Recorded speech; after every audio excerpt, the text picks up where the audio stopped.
Hello, Beez Bladers! Welcome back and welcome newcomers to the channel. And keeping with tradition, I hope you're having a fantastic day because we're going to start out with a fantastic knife. This bad boy is the Kaiser Beyond. Would you look at it? Just look at it! All of it's beyond this! Oh, it is so freaking fantastically futuristic. It's very futuristic, frishes. Ooh, big boy. I digress. This is very futuristic looking. It has a modern design, and check this out.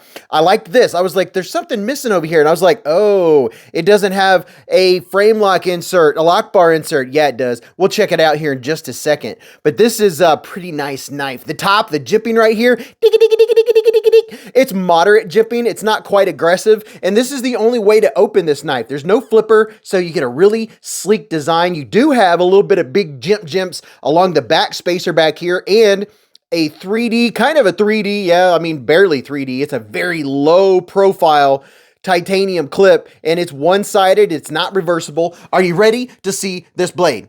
Pow! Right in the kisser. Ooh, yeah. Check that out. That is a mean looking Tonto right there. Oh my goodness. Look at that satin. Look at the lines. They're so pretty. I really like what they did on the inside here. How that's, it's shiny. Polished. It's polished. Check that out. I think it, and you can see, if you can look real close up in there, you can see those grind lines, or it's almost like micro milling. And I really do like the looks of it. And check this out. S35EN blade steel, baby. That's what I'm talking about. Now, it doesn't have a sharpening choil. Your plunge grind ends right here at the heel, right where it starts, so that may or may not be an issue for you. And as I was saying earlier, right inside there is your steel lock bar insert. Let me grab a flashlight so you can take a look.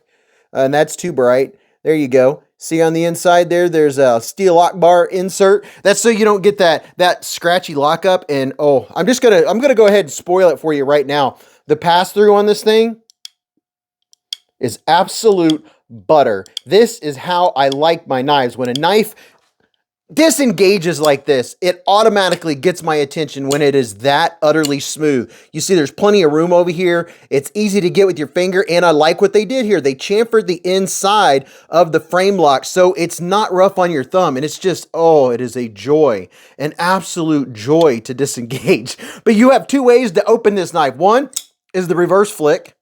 Well, actually three.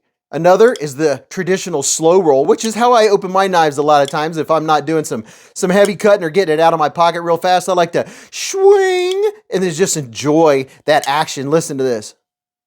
Oh, it sounds so good. And then you can also open it with your thumb, but it's not as easy. As you can see, when you open it with your thumb, you have to really engage and hold on to the knife so you can dig your thumb in there a little bit. The inside of this hole, yeah, that's a hole. The inside of the hole is a little soft, so it doesn't grab your thumb. So you do have to put a little pressure to get that snap. Now here's a little bit of acoustics for you.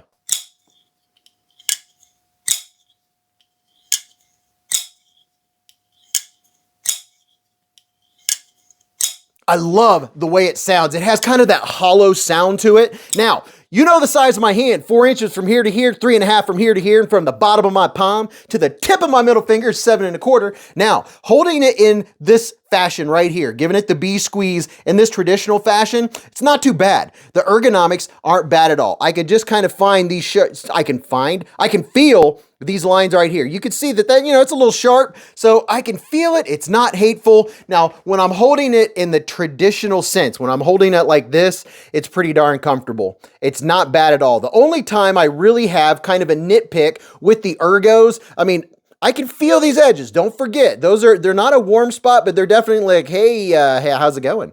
But the only time I really notice anything that what I would call a nitpick is when I'm holding it in the palm of my hand and I'm getting ready to flick it, or if I'm holding it like this, right here, you can see this edge. That part of the pocket clip kind of digs just a little bit. It's kind of warm spotty, but only when I'm placing it or planting it in the palm of my hand. It's not a deal breaker by any sense. And wow, everything else about this knife, I really like. You know, it doesn't have a plunge grind. That's a whole thing, whether or not you care about whether you're going to be sharpening it a lot, whether you care about getting a little smile up there. So, you know, that's an issue you can look at with any knife, whether it's important to you. And something that's really cool is you can reverse this. You can reverse flick it with your left hand. Some frame locks, the way they are, you can't put your thumb in a place where you're able to still reverse flick it. And I appreciate that. From tip to tip, it's 7.9 inches. It has a 3.4 inch blade. The blade stock is 110 thousandths of an inch. I like this tanto, or tanto if you want to say it that way. I love how there's no screws at all on the show side. It is very crispy. I like the way it looks. Let's check out the next one. This one is a new variant of one of the most loved knives out there in all of knifedom. This is the Kaiser Drop Bear with S45VN blade steel, baby. Yeah, that's what I'm talking about. Check it out. I mean, you can't go wrong. I don't know many people that have handled a drop bear and didn't like it. The coloration, that's going to be something whether you like this color or not. And you know, they have every color under the sun of the drop bear. This is the Nebula Fat Carbon, which has all kinds of shininess and different layers you can see. And right here, you can see all of those multiple layers that are packed onto each other when they made this micarta. And getting the flashlight out again, let me put it in moonlight mode. If you look on the inside, see those little dots right there? This is the clutch lock. You can adjust the tension of this crossbar lock to your liking. Well, actually, it's not too bad the way it came, but if you wanted a little lighter, maybe you have arthritis or hand issues or dexterity issues, you can take this scale off, adjust the Omega spring, and it doesn't take the knife apart. You just take the scale off, adjust the spring, put the scale back on, flip it, do the same side. You can even have one side stronger than the other and vary it. So you can have this just exactly dialed in how it's comfortable for you. But this is a fantastic knife. I don't know how many videos I've made on the drop bear. The handle is comfortable. My wife, her favorite is the LC200N titanium version. She carries that one all the time. But this is just a good all-around comfortable EDC knife. It feels tough in the hand. It has a strong crossbar lock. You don't have to worry about lockup issues. It's easy in and out of the pocket. This is a great knife. My only rather is I wouldn't mind if there was just a tad more aggression on this Jimps and that Jimps. Give us Jimps. I like a little more aggression. That's me. That's me personally, but it's not bad. I'm telling you, there's no deal breaker here. You can see it gives me grip. It's very comfortable. I like this knife, but the new exciting thing is that now you can get the drop bear in S45VN blade steel. So let's check out the next one. Now this next one, I feel like I've seen this one around before. This is the Kaiser Invictus. This is designed by Damn Designs, and it is a very cool knife. I like the blade. I do have a couple of things that I want to mention about this knife. Just a couple little nitpicks or things I've noticed. First of all, when you shake it, shake it up. When you shake it, you can hear that, what do you call that thing? The stop pin? Shaking back and forth. I mean, that could be a nitpick. I picked it up and I instantly heard it. I was like, where's that coming from? I got a rattle. But here's a look at this really nice micarta. That's that really good micarta that you get from Kaiser. And then of course it has, not of course, but it has a very deep, I mean a completely deep carry. You're not going to see this knife when it's in your pocket because that pocket clip is past the butt of the knife. Very nice matching micarta back spacer. Here's a look at this side, and you can see this is where your button's gonna land. The button is pretty smooth. You're not gonna accidentally hit it. And here's a look at the jimping. The jimping's a little soft. Of course, they should have put jimping going around the top of the corner. I always say that. You ready to see this blade? Pow! Right in the kisser. Oh yeah, I like this blade. I mean, how can you not like that blade? It is so good. This is N690 blades. No, this is 154 cm. That's the next knife. This is 154 cm blade steel. And 154 is one of my favorites. I love, and there's the Damn Design logo, and there's no question as to what knife this is. Now, check this out. The action is very good. The blade retention is impressive. To have a blade this large, that when I whip it down, whip it good, that it stays in the handle. That I appreciate. That's my favorite thing when I have a button lock that I can close and it's not bouncing out. So it has a good detent, if you will, good blade retention. That's a major plus. Now, here's one thing that I noticed. I can't remember what you call this, but if you'll watch, when I push down, it's like, see that? It's called something lash. Different people in the knife community call it a different thing. But instead of it automatically flying out, you feel, it's palpable. You feel it hit step 1, then step 2. So that may be a nitpick for you. I feel it every time that I go to deploy it. You can see here what the blade does. If I can get it to focus, because my focus needs more focus. See that? See how it moves?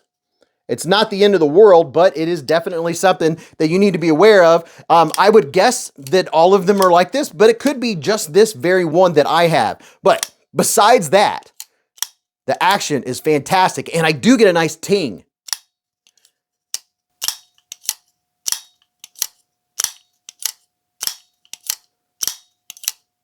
I don't know if you were able to hear that ting or not, but we'll do it more on the live stream. Definitely every Friday night, Beez Blades live at the Hive. All right. Come and check us out, hang out. We talk about knives and food and everything else. This is a, look, I'm looking for the liner lock. This is a really good knife. Now, as far as the ergos are grand. I like that it's taller. It's a thin profile this direction, but it has a taller handle, which gives you a really nice grip. You know, I have a large width hand. I have no issues with the ergonomics. If I was nitpicking, and this is just nitpicking, this isn't saying, oh, that's terrible, don't get it. You can still check them out if you want to. This edge right here, I feel that. I wouldn't mind if it was a tad more rounded off, but that's just really looking for something to complain about. It's super comfortable. Now, the jimping on this bad boy is very nice. Very, very nice. This is grabby jimps. This is a very comfortable, it's going to be a super slicer. I like the way it feels in my hand. I like how it looks. I love the action. I love the fact that it holds itself in. There's just a couple nitpicks there. You know, you don't have a sharpening choil. You have kind of that deal right there. And it doesn't have strong retention just when you hit the button.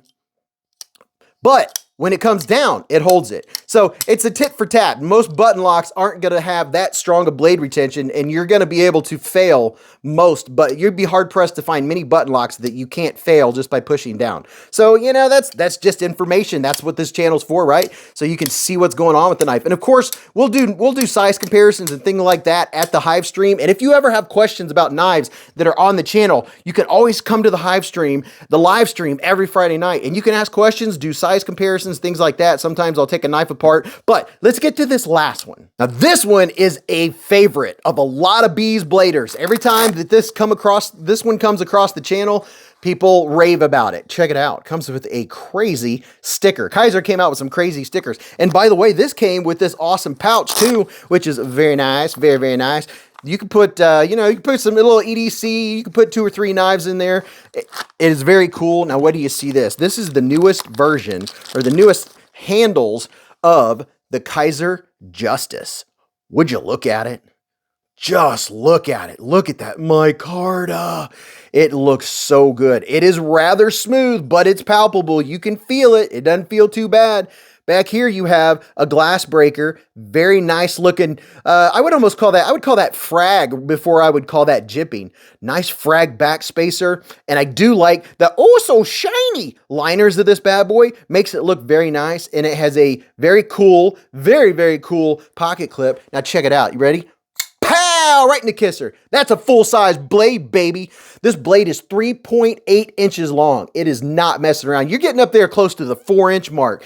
Overall, from tip to tip, this knife is 8.7 inches. This is the knife with N690 blade steel. There you go, N690 blade steel. And it's nut and azo, nut and honey. And there's no guessing as to what knife you have in your hand. Look at this. Oh, it is absolutely drop shutty. Has a super snap. This is a favorite among a lot of people that like large size knives. This is a large knife, but you can see, you know, an XL hand. By the way, I had someone asking me the other day, like, what are good knives for, I have an XL hand. Well, almost every single knife that I look at you can take an idea of the width of my hand compared to when I hold the knife like this. That's why I do that. So you can see if the knife has this much left over and you have XL hands, you know that the knife is going to be plenty large enough for you. This one feels really good. Now the jimping, it's a little soft. It's not super aggressive. And then down here, you do have just a tad of room before you get to the plunge grind. But I love the looks of this knife. And it has adequate pass-through. It is not difficult to disengage. It's very comfortable. This is a little sharpish, but you don't have to use a lot of pressure, so there's no hate, no love lost there. It is, oh my goodness, so very nice. And it's centered, shiny, very cool knife. It's just another version that of one that's already came out. And that's what the knife community does. That's what the knife companies do is, you know, they're like, oh, well, you know, they do it on purpose because of us knife collectors. When they put out a knife that's this good, all they have to do is keep changing it up and different blade steels, different handles, and little tweaks here and there. And all of us knife enthusiasts and knife nuts were like, yep, I want it. But this is, woo, boy, this is the newest design for their latest drop, and I'm digging it. I like the way it looks. I like the way it feels. I like the action. I like the ergos. This is a very, very nice one. So there's 4 new Kaisers. Tell me, do you have a favorite? Which one do you like the best? Tell me in the comments. Don't forget to hit the thumbs up button and show some support for the channel. I mean, you don't have to. And if you're going to go check them out, use my link. You don't have to. But if you use my link, it'll help support the channel. It doesn't cost you anything. And I'll see you in the lives and the chats. And go watch this video. You'll really enjoy that. And until I see you again, make sure you have a fantastic day. And remember, live life in the present, keep a Band-Aid handy, and don't cut yourself.